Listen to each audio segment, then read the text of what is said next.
जी वह कथा सुनाते हैं जहाँ से शिव चरित्र प्रारंभ होता है। अब बड़े ध्यान से आप लोग सुनेंगे। कथा इस प्रकार शुरू होती है। एक दिन भगवान शंकर दक्ष प्रजापति की पुत्री सती के साथ, प्रजापति के माने गवर्नर के, आप समझ लीजिए आज की भाषा में, तो 10 प्रजापति हैं और 10 गवर्नर के ऊपर एक गवर्नर जनरल दक्ष को प्रजापति नायक बनाया गया। उनकी 16 कन्याएं थी। दक्ष की 16 कन्याएं थी। 12 धर्म को ब्याही थी, सती शंकर को ब्याही थी, रति कामदेव को ब्याही थी और अनसुईया अत्रि ऋषि को ब्याही थी। सती एक तो प्रजापति नायक की बेटी। जरा देखिए, बैकग्राउंड पर ध्यान रखिए। आदमी की परिस्थिति उसको बनाती है।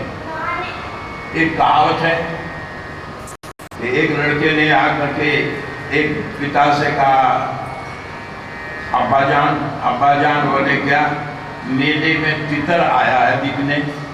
बोले बेटा क्या कीमत है? बोले 20 रुपये जोड़े। बोले महंगा है बेटा। 15-20 वर्ष के बाद पलटा खाया। बेटा आया, बोले अब्बाजान मेले में हाथी बिकने आई। बोले कितने की? बोले 250,000। बोले खरीद ले। ना हाथी सस्ती है ना तितर महंगा। तो हैसियत की बात होती है। तब 20 रुपये का तितर भी महंगा लगता था, अब 1.5 लाख की हाथी भी जो है वो सस्ती मालूम पड़ती है। तो ये परिस्थितियां होती हैं। तो दक्ष प्रजापति की बेटी थी, इसे ध्यान रखिए। प्रजापति नायक यानी 10 गवर्नरों के ऊपर जो चीफ थे वो दक्ष प्रजापति नायक थे। एक तो बेटी बड़ी बात की और ऊपर से ब्याही गई किसको? देवताओं में टॉप महादेव। 33 करोड़ देव और शंकर महादेव। तो बड़े बाप की बेटी और सबसे बड़े आदमी से शादी हुई। अब आप उसके दिमाग का ठिकाना बता सकते हैं। अच्छी जिंदगी चल रही थी दोनों की। इतने में एक दिन प्रातःकाल भगवान शंकर, देखिए ये कथा तो मानस की है, मैं इस तरह कह रहा हूँ जिस तरह आप अपने पारिवारिक जीवन में उससे सुधार ला सकें। बड़े ध्यान से सुनना। भगवान शंकर कहीं यात्रा की तैयारी करने लग गए। नादिया से कहा तैयार हो जा भाई। कहाँ जाना? बोले साउथ इंडिया। बड़ी लंबी यात्रा। बोले हाँ क्या कहें, इन्विटेशन आया है। किसका निमंत्रण है?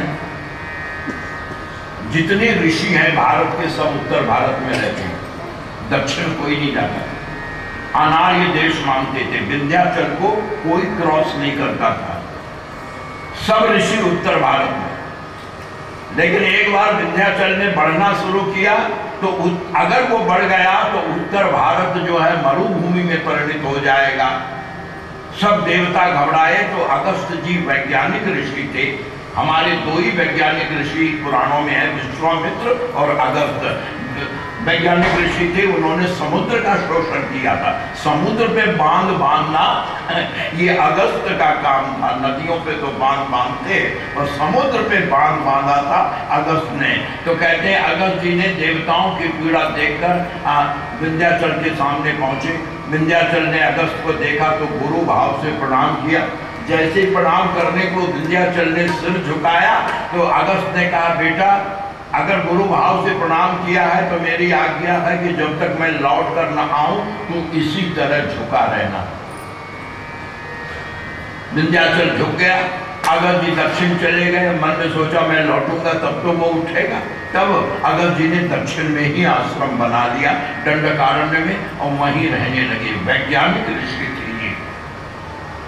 बराबर इन्होंने वैज्ञानिक प्रयोग किया था, लेकिन अंत में राम कथा की ओर जब वो मिले तो उन्होंने वैज्ञानिक ढंग से अगस्त रामायण लिखी। तो आप जानते हैं कोई भी नया ग्रंथ होता है तो उसका उद्घाटन होता है, ग्रंथ का विमोचन होता है, यानी पहला व्यक्ति जिसको वो ग्रंथ अर्पित किया जाए। तो अगस्त ने सोचा कि राम कथा के अधिकारी तो भगवान शंकर हैं, उनसे बढ़कर तो राम कथा का अधिकारी कोई नहीं, क्यों नहीं मैं भगवान शंकर से ही अपनी रामायण का उद्घाटन कराऊं। इसलिए अगस्त मुनि ने आमंत्रण भेजा शंकर को कि गुरु प्रभु कृपा करके आप दक्षिण भारत पधारिए, दंडक वन पधारिए, और मैंने जो अगस्त रामायण लिखा है उसे स्वीकार कीजिए। मैं चाहता हूं कि पहली कथा मैं आपको सुनाऊं। क्यों? ध्यान देना, श्रोता को तो वक्ता की तलाश है या नहीं वो तो राम जाने, लेकिन अच्छा वक्ता अगर कोई है तो उसे अच्छे श्रोता की तलाश रहती है। क्यों? आपको ये कथा बताऊं, भागवत तो आपने बहुत सुने होती रहती है। ये एक रहस्य भागवत का आपको बताता हूं, आखिर तो वृंदावन का ही होना कि जिस समय सुखदेव मां के गर्भ से निकले तो पिता हाहा करते रहे, व्यास जी बेटा बेटा, लेकिन मुड़ कर नहीं देखा, चले गए। और व्यास को बड़ी चिंता हुई कि बेटी को कैसे वापस लाएं। तो व्यास जी ने श्रीमद् भागवत के श्लोक रटाकर कुछ विद्यार्थियों को जंगल में भेजा कि जाकर तुम ये गाओ श्लोक। और एक विद्यार्थी के श्लोक को सुनकर सुखदेव के मन में इच्छा उठी कि ये सुंदर श्लोक तुमने कहाँ सीखा? बोले व्यास जी ने सिखाया। तो व्यास जी के पास सुखदेव लौट कर आए, बोले पिताजी मुझे भी भागवत पढ़ाइए। बोले ठीक है।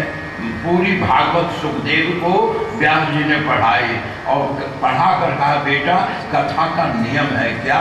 कथा पढ़ने से सिद्ध नहीं होती। कथा कब सिद्ध होती है? जब किसी उत्तम श्रोता को सुना दिया जाए तब कथा सिद्ध होती है। तो मैंने तुमको भागवत दिया, ये तुम किसी को जब तक सुनाओगे नहीं तब तक ये तुम्हारी कथा सिद्ध नहीं होगी। अब सुखदेव पहुंचे ब्रह्मा जी के पास, बोले दादाजी हाँ कथा सुन ले, 7 दिन की कथा सुन ले। ब्रह्मा ने कहा यहाँ फुर्सती कहाँ है? एक बात और दूसरी बात, तो 7 दिन का संकल्प कैसे लूं? कहीं 4 दिन में ही जय जय राम हो जाए तो बोलो। हम आप अनिश्चित हैं, परीक्षित को कम से कम 7 दिन का मौका तो था। परीक्षित को शाप क्या था? ध्यान दीजिए, 7वें दिन तक छक काटेगा, यानी 6 दिन के भीतर कोई उसका बाल बांका नहीं कर सकता, क्योंकि अगर करेगा तो मुनि का शाप असत्य हो जाएगा। तो प्यारे भागवत भक्तों, परीक्षित को तो 7 दिन जिंदा रहने की गारंटी है, लेकिन हमको तो 7 मिनट की भी नहीं। 7 दिन में ही हर आदमी मरता है, लेकिन परीक्षित 7 दिन में नहीं मरेगा, 7वें दिन मरेगा। दुनिया में आज तक कोई नहीं हुआ जो 8वें दिन मरे। 7 दिन में ही पैदा भी होगा और 7 दिन में ही मरेगा भी। लेकिन हम सब 7 दिन के भीतर मरने वाले हैं। एक परीक्षित है जो 7 दिन के बाद मरने वाला है। तो पहुंचे सुखदेव अपने आप, बोलो सुखदेव को बुलाया था परीक्षित ने हरिद्वार में, सुखदार में कथा सुनने बुलाया था। आपने हमको बुलाया है, पर परीक्षित ने बुलाया नहीं था। स्वयं सुखदेव आए और आकर के उन्होंने परीक्षित को कथा सुनाई। क्यों? इसलिए कि मैं तेरे उद्धार के लिए नहीं आया हूं, तो मैं तो अपनी कथा सिद्ध करने के लिए आया हूं। तो प्यारे प्रभु भक्तों, प्रेमी भक्तों, श्रद्धालु भक्तों, इस जीवन की संध्या में 99 वर्ष की आयु में मैं आपसे कथा सुनाने नहीं आया हूं, तो अब चलते चलते गंगा तक बैठकर अपनी कथा सिद्ध करते आया हूं। जिससे कि आप लोगों को कथा सुना करके मेरे जीवन का यह जो एक मूल मंत्र रहा है, ये राम में ही जीना है, राम चर्चा में ही जीना है। अतः प्यारे भक्तों, आप सब लोग बड़े ध्यान और श्रद्धा से इस बात को सुनेंगे। गोस्वामी जी ने राम कथा से पहले ये शिव कथा जानबूझ कर रखी। क्यों? पति और पत्नी, बोलो वो गाड़ी सड़क पर कभी चलेगी जब एक पहिया साइकिल का हो और एक पहिया ट्रैक्टर का हो? चलेगी? नहीं चलेगी। पति और पत्नी में अगर विषमता आई तो सारा परिवार उजड़ कर खत्म हो जाता है। प्रमाण रामायण का है, राम से बढ़कर परिवार किसका, लेकिन दशरथ और केकई के विचारों के मतभेद ने अयोध्या को श्मशान बना, श्मशान। इसलिए प्यारे भक्तों, बड़े गोस्वामी जी ने पहली चोट इसी पर मारी है। आइए अब कथा में ध्यान दीजिए। शंकर को परदेश की तैयारी करते देखकर सती ने पूछा, पतिदेव आप कहीं जा रहे हैं क्या? बोले हम। कहाँ? साउथ इंडिया, दक्षिण भारत। क्यों? वो अगस्त मुनि ने एक राम कथा लिखी है, वो उसके उद्घाटन उसको सुनने जा रहा हूं। सती को कथा से कोई लेना देना नहीं था। तब सती ने कहा मैं भी चलूंगी। जरा बड़े ध्यान से सुनना, देवियां तो सुन रही हैं, आप थोड़ा सुनना आपको है, बड़े ध्यान से सुनना। सती ने जिद किया मैं भी चलूंगी। क्यों? राम कथा से प्यार है सती को? नहीं। क्यों जाना चाहती हैं? बड़ा साइकोलॉजिकल है। पति के साथ अकेले घूमने का कोई अवसर मिले, ये स्त्री किसी कीमत पे छोड़ना नहीं चाहती। अगर सारी तैयारी हो गई और कहीं पति ने एक दो फैमिली के मेंबर को और साथ ले लिया, उसका मजा कहते रह गया। तुम तो जहां जाओगे वेजिटेरियन भटोर के ही।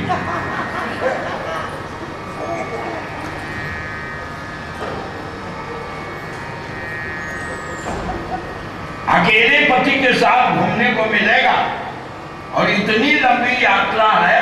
सती जिद कर बैठी, क्या मैं भी सुनूंगी, मैं भी जाऊंगी, मैं भी कथा सुनूंगी। शंकर जी को बड़ी खुशी हुई।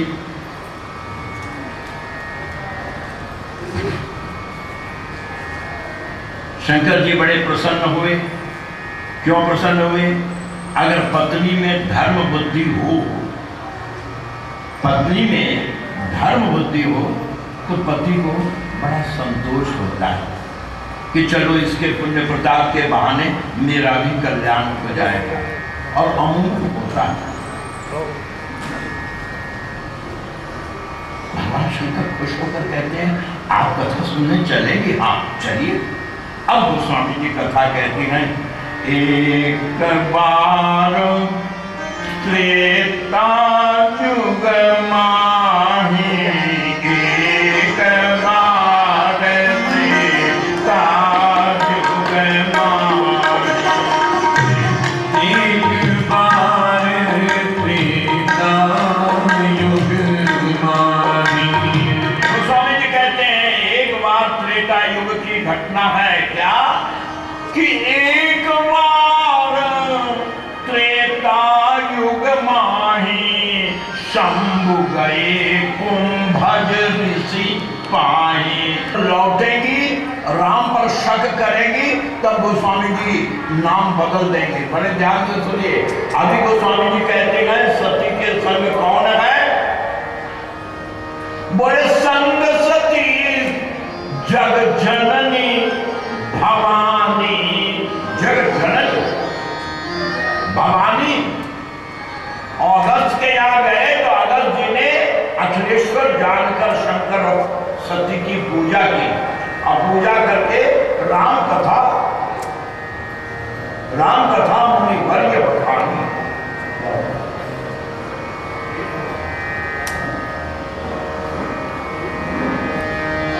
श्री राम जय राम जय जय राम, श्री राम जय राम जय राम,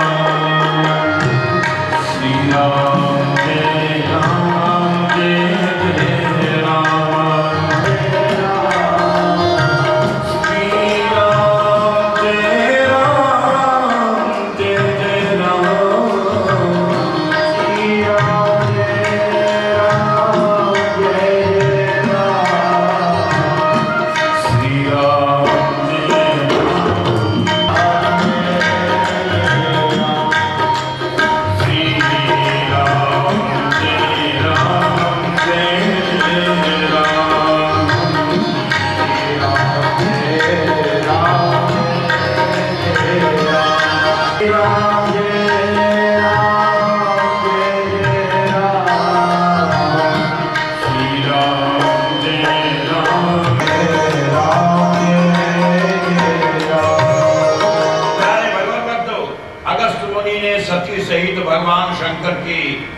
की, सम्मान पूर्वक बैठाया। आपने देखा कथा सुनने जो आए हैं, कथा कहने वाले ने उसकी पूजा की और बैठाया और प्रेम से कथा सुनाई।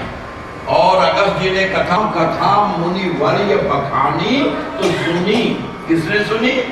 श्रोता कहते सुनी किसने? एक ने सुनी, महेश। सती ने सुनी ने क्यों? वो सुनने इरादे से आई नहीं, वो तो कथा में बैठ करके भी कभी अपने आभूषणों को देख रही है, कभी पति की ओर देख रही है कि कब तक बैठोगे, अब चलो भी घूमने फिरने आए क्या बाबा जी की बात रटी रहती। सती का मन कथा में नहीं, बार बार पति को देखती है, दरवाजे की ओर देखती है। लेकिन शंकर जी ने बड़े प्रेम से सुनी। और प्यारे प्रभु प्रेमियों, कथा सुनते सुनते अचानक एक घटना हो गई। अगस्त मुनि ने कहा, भगवान शंकर, विज्ञान में और ज्ञान में फर्क ये है कि ज्ञान जो है वो सूत्र है, अनुभव है, और विज्ञान प्रत्यक्ष है। तो मैंने आपको प्रत्यक्ष कथा सुनाई। क्या मतलब? जो कथा मैं सुना रहा हूं वो कथा भी चल रही है। पिता के वचन को मानकर राम जंगल तजी राज उदासी, दंडक वन विचरत अविनाशी। सच, हाँ, भगवान शंकर ने सुना। जिनकी कथा सुनी वो साक्षात इसी वन में लीला चल रही है। तब मुनि सन विदा मांगी त्रिपुरारी। महाराज अब आगे की कथा बाद में सुनूंगा, अब आज्ञा दीजिए, घर चलो। जरूरी काम, बहाना बनाकर भवन चले, पर भवन नहीं चले, हृदय में विचारते जा रहे हैं कि प्रभु नर लीला कर रहे हैं। अगर इस समय मैं जाकर प्रणाम करूंगा तो दुनिया समझ जाएगी कि ये राम जी का ढोंग है कि औरत के लिए रो रहे हैं। क्यों? जिनको शंकर प्रणाम कर रहे हैं वो मामूली नहीं हो सकता, तो प्रभु की लीला बिखर जाएगी। इसलिए शंकर जी ने दूर से ही राम को देखा और मन ही मन सिर झुकाकर तुलसीदास कहते हैं कि शंभु समयते ही कि शंभु समयते ही राम ही देखा। क्या देखा? सीता के लिए रो रहे हैं। तो रो रहे हैं तो राम शंकर को दुखी होना चाहिए, तो शंकर दुखी नहीं हुए। राम को रोते देखकर शंकर की हालत क्या है, जरा इसे ध्यान से सुनना। कि शंभु समय ते ही, किस समय? जब राम सीता के लिए हाँ सीता रो रहे थे, शंकर ने देखा। अब देखकर हुआ क्या कि शंभु समय ते ही राम ही देखा, उपजा ही अति हर्ष। धन्य हो प्रभु, धन्य हो प्रभु। शंकर जी कहते गए, मैं मानता था कि सब में मैं आगे हूं, क्योंकि तांडव नाट्य मैंने किया है। प्यारे प्रभु प्रेमियों, गोस्वामी जी महाराज कहते हैं, दूर से ही शंकर भगवान राम को जय सच्चिदानंद प्रभु, धन्य आप और धन्य आपकी लीला। सती ने कथा तो सुनी नहीं थी, तो राम की जानकारी तो थी नहीं, और अपने पति को सबसे बड़ा मानती थी कि शंकर के आगे सारी दुनिया झुकती है। लेकिन आज अपने पति को एक राजकुमार, वो भी रोते हुए राजकुमार के आगे झुकते देखकर सती सो दशा शंभु के देखी और उपजा संदेह देखी। ये क्या? शंकर जगत वंदे जगदीशा, सुर नर मुनि सब नावै सीसा, अतिन नृप सुतन। उन्होंने राजकुमारों को प्रणाम कर दिया, और वो भी सच्चिदानंद कहकर। हालांकि सती ने बाहर नहीं कहा। यहां पुरुषों को देखिए, जब जिसकी बात होगी मैं थोड़ा सतर्क करूंगा। यहां पुरुषों को एक शिक्षा गोस्वामी जी ने दी। पत्नी के मन में पति के विचारों से अलग विचार आया। शंकर राम को भगवान मानते हैं, और सती ने देखा, सती ने कहा ये एक राजकुमार रो रहा है, आय सीता, और उसको शंकर होकर, महादेव होकर तुमने प्रणाम कर दिया, वो भी सच्चिदानंद कहकर। ये कहा नहीं सती ने, मन ही मन सोच रही थी। लेकिन आपको एक बात बताऊं, ज्ञान कभी कभी बड़ा दुखदायी होता है। कभी कभी क्या हमेशा ज्ञान के पंथ कृपाण के नारा। उदाहरण दो, आप बाहर गए, किसी होटल में ठहरे, कमरे में गए, बड़े निश्चिंत से लेट गए,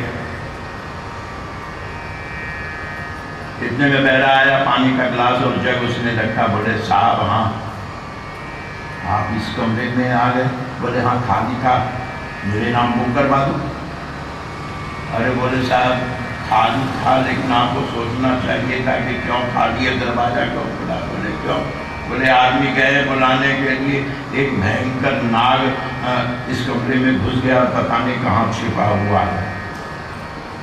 वो तो कह के चला गया, अब आप उस कमरे में सोएंगे? ज्ञान नहीं था तो आराम से पड़े थे।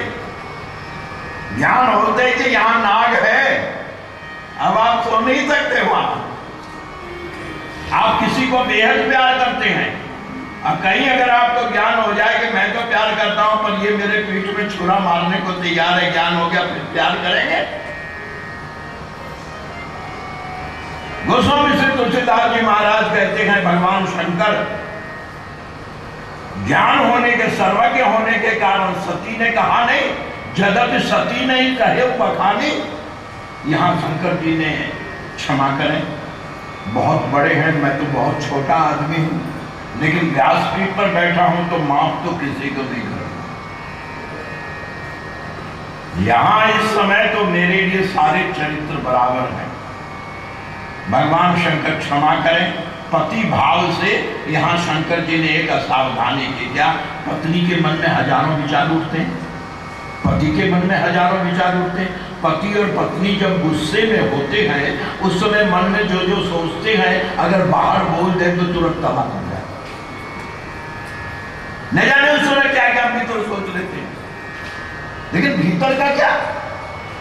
सती जो कुछ सोच रही थी भीतर सोच रही थी, लेकिन शंकर जी अंतर्जामी होने के कारण यद्यपि सती नहीं कहे बखानी तो हर अंतर्जामी सब जानी कि इन्हें राम पर संदेह हो गया, बस गुस्से में आ गए। यहां गोस्वामी जी ने पुरुषों को शिक्षा दी है कि स्त्री अगर उधेड़ गुण में हो तो तुम शांत हो जाओ, स्त्री अगर ज्वालामुखी हो उस समय तुम झरना बन जाओ, तब तो तुम्हारे दाम्पत्य जीवन में रस बना रहेगा। और कहीं दोनों ज्वालामुखी हो गए तो पूरा परिवार जलकर खाक होगा। एक सज्जन एक बार आए, बोले महाराज जी मेरी एक समस्या है। मैंने कहा क्या है भाई? बोले मेरी शादी हो गई, 3 साल हो गए महाराज। हमने कहा बधाई है भाई। बोलो क्या प्रॉब्लम क्या है? बोले प्रॉब्लम ये है कि पहले साल तो महाराज मैं कदम कदम पर मैं बोलता रहा और वो भीगी बिल्ली की तरह चुपचाप सुनती रही। मैंने कहा भाग्यशाली हो जो ऐसी पत्नी मिली है कि चुपचाप सुनती रही। अरे बोले महाराज पूरी बात तो सुनो। बोले क्या? बोले अगले साल नक्शा बदल गया। क्यों? अब अगले साल वो बोलने लगी और मैं सुनने लग गया। मैंने कहा चलो अच्छा हुआ तुमने समझौता कर दिया। अरे बोले बात यहीं खत्म नहीं हुई ने, बात तो तीसरे साल आगे बढ़ गए। क्यों? अब रात भर हम दोनों बोलते हैं और पड़ोसी सुनते रहते हैं। ये प्रॉब्लम अब आ गया है। तो कहने का मतलब ये है कि एक संत ने लिखा है कि पूरस पूजय देवला और भूत पूजनी जो, एक ही घर में 2 मते तो कुशल कहाते हो। अब ध्यान दीजिए, शंकर जी को टाल देना चाहिए था, मन में 1000 विचार आते, लेकिन शंकर जी को बुरा क्यों लगा? मेरे इष्ट पे संदेह करती है। ये भक्तों में होता है, उनको जरा इष्ट के नाम से चढ़ा दीजिए तो आग को गुदा हो जाएंगे। वही शंकर जी की हालत हुई। शंकर जी कहती हैं तुम मेरे राम पर संदेह करती हो, मेरे प्रभु पर संदेह करती हो। ध्यान दीजिए, अगर सती को कहा होता कि तुम्हारी बुद्धि कमजोर है तो सती गुस्सा नहीं करती, लेकिन शंकर जी ने किया क्या? व्यंग में चोट पहुंचाया सती को। क्या चोट पहुंचाया? जरा चौपाई सुनिए। शंकर जी कहते गए सती से, क्या ये तुम्हारा दोष नहीं जो राम पर तुम संदेह कर रहे हो? आखिर तो औरत की जात। जब चौपाई देखी, शंकर कहते हैं सुना ही सती, हे सती सुना ही सती, तब नारी स्वभाव संशय न धरिए नारी सती तब नारी सुहाओ, सत्य रस न करिए उर्वा। सुनहि सती तब नारी सुहाओ, सत्य रस न धरिए उर्वा। सुनहि सती तब नारी सुहाओ, सत्य रस न धरिए उर्वा।